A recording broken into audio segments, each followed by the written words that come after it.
চলে না। ঢাকা কেন্দ্রীয় বিশ্ববিদ্যালয়ে যে সরকার যে একটা খসড়া প্রকাশ করেছে, সেই খসড়া অনুযায়ী দ্রুত সময়ের মধ্যে যে অধ্যাদেশ, সেই সময় আমরা দেখছি সরকার নানাভাবে কালক্ষেপণ করছে। সেই কালক্ষেপণের দাঁত ভাঙা জবাব দেওয়ার জন্য আমরা ঢাকায় যে অবস্থিত 7টি সরকারি কলেজ রয়েছে, সেই সরকারি কলেজের শিক্ষার্থীরা তারা তাদের যে ক্যাম্পাস রয়েছে, ক্যাম্পাস থেকে সশরীরে তারা এই শিক্ষা ভবনের সামনে শান্তিপূর্ণভাবে অবস্থান করছে। লিখিতভাবে উপদেষ্টা পরিষদ থেকে বা শিক্ষা মন্ত্রণালয় থেকে দিতে হবে যে এই তারিখের মধ্যেই আমরা অধ্যাদেশটা দিচ্ছি, এবং অধ্যাদেশ দেওয়ার 15 কর্মদিবসের মধ্যে ভিসি নিয়োগ সহ রেজিস্ট্রার নিয়োগ সহ বিভিন্ন পদের নিয়োগ শেষ করে আমাদের বিশ্ববিদ্যালয়ের রানিং শিক্ষার্থীদের যোগ করে বিশ্ববিদ্যালয় কার্যক্রম চালু করার উদ্দেশ্যে আমরা আজকে কর্মসূচি দিয়েছি। মূল দাবি, বর্তমান একটাই দাবি আমাদের চলছে, অধ্যাদেশ দিবে।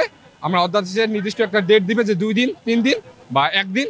আমরা এটা শুনে আমাদের লিখিত বিবৃতি দিবে, মিডিয়া সংবাদ মাধ্যমে বলবে, আমরা আমাদের পরের টেবিলে ফিরে যাব। তাছাড়া আমরা পরের টেবিলে ফিরছি না। রাষ্ট্র তোমার সময় শেষ।